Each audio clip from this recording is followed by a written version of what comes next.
Is greatness just one piece away from perfection? Or are we fooling ourselves?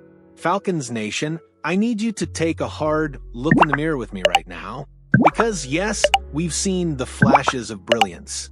Yes, we've witnessed plays that make us believe 2025 could finally be our year.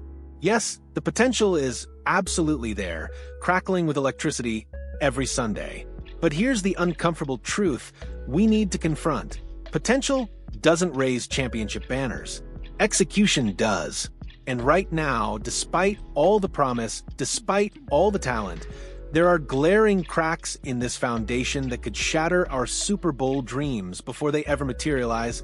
Today, we're not here for feel-good narratives or blind optimism. We're here to dissect the brutal reality of what's holding this team back, and more importantly, what needs to happen immediately if Atlanta is going to transform tantalizing possibility into championship reality. Let's start with the defense, because this is where things get genuinely perplexing. On paper, Atlanta's defense looks absolutely dominant. We're talking about the number 1 ranked defense in the entire NFL in terms of yards allowed per game.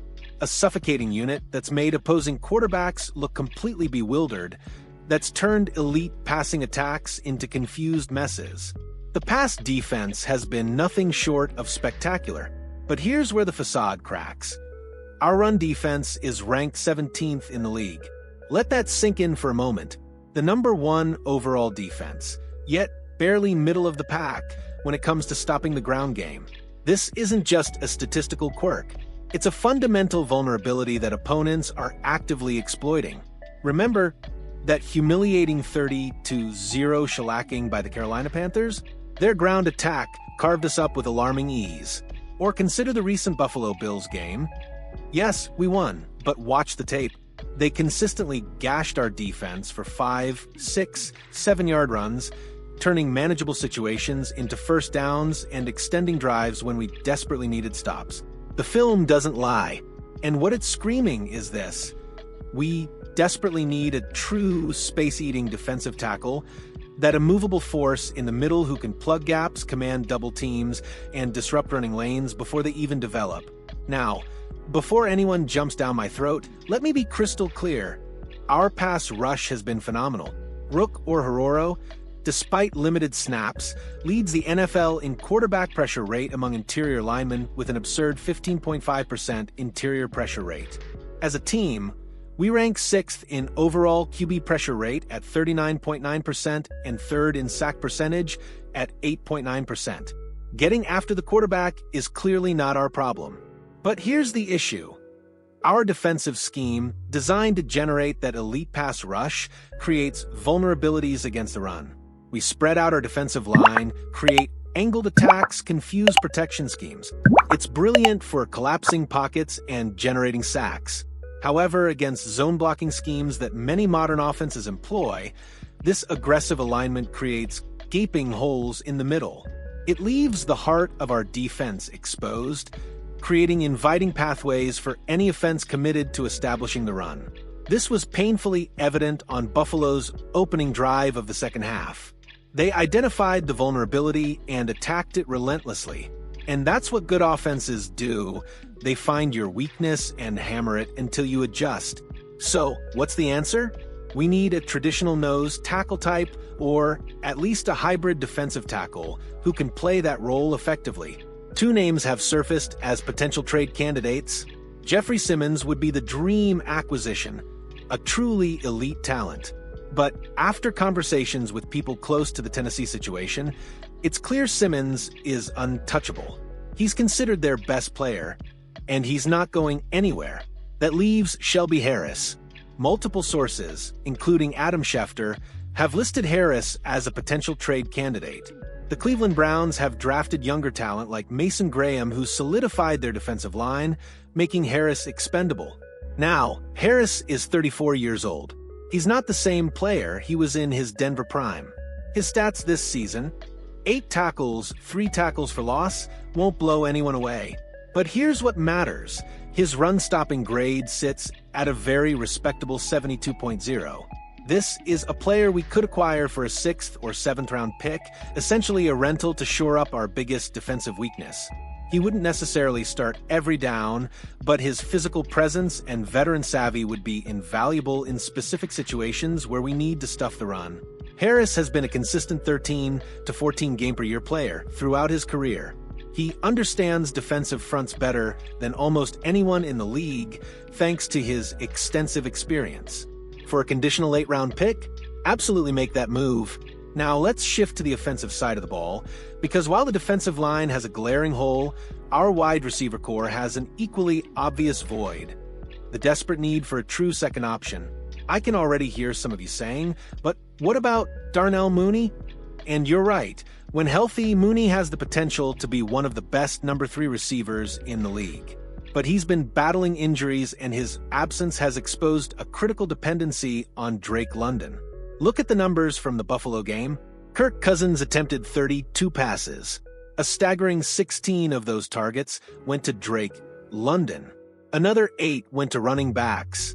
That's 24 of 32 targets funneled to essentially one position group. Kyle Pitts received 4 targets. And our next wide receiver after London, Casey Washington, saw a mere 2 targets. When your WR2 is only getting 2 targets in a game, you have a massive problem. It means defenses can bracket London, take away your primary weapon, and force you into uncomfortable situations. It means you're predictable. And in the NFL, predictable offenses don't win championships. Here's something that caught my attention. Ray McCloud was a healthy scratch against Buffalo. 20 minutes before kickoff, the announcement came, healthy scratch. Why would a coach make that move, especially when Mooney was already ruled out? In my experience watching this league, when players are healthy scratches without clear explanation, it often signals an impending move. They're being kept healthy for a trade package, which brings us to the most exciting possibility currently floating around NFL circles. The name that's been buzzing, most recently from reliable sources, is Jaylen Waddle. The Miami Dolphins are reportedly actively shopping him. Now, just imagine this for a moment. Jaylen Waddle, Drake London, Darnell Mooney. Let that trio marinate in your mind. The explosive speed Waddle brings, the contested catchability of London, the route-running precision of Mooney, the sheer variety of weapons it would give Kirk Cousins, or more importantly, the options it would create for our entire offensive scheme. Defenses couldn't bracket London without leaving Waddle in single coverage. They couldn't take away the deep ball without exposing the intermediate routes. It would be absolutely devastating. Raheem Morris and Terry Fontenot need to get on the phone. Arthur Blank needs to sign that check.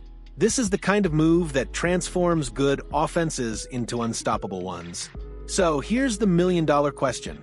Should the Falcons prioritize a defensive tackle to shore up the run defense, or a wide receiver to ignite the passing game? Both are critical needs. Both would have substantial impact. Personally, I'd be aggressive on both fronts if possible. But if forced to choose, I'd lean slightly toward the receiver, because in today's NFL, you win with explosive offense. You need to be able to score in bunches, to put pressure on opponents, to never let them feel comfortable. The defensive tackle addition would be valuable, absolutely, but the receiver addition could be transformative.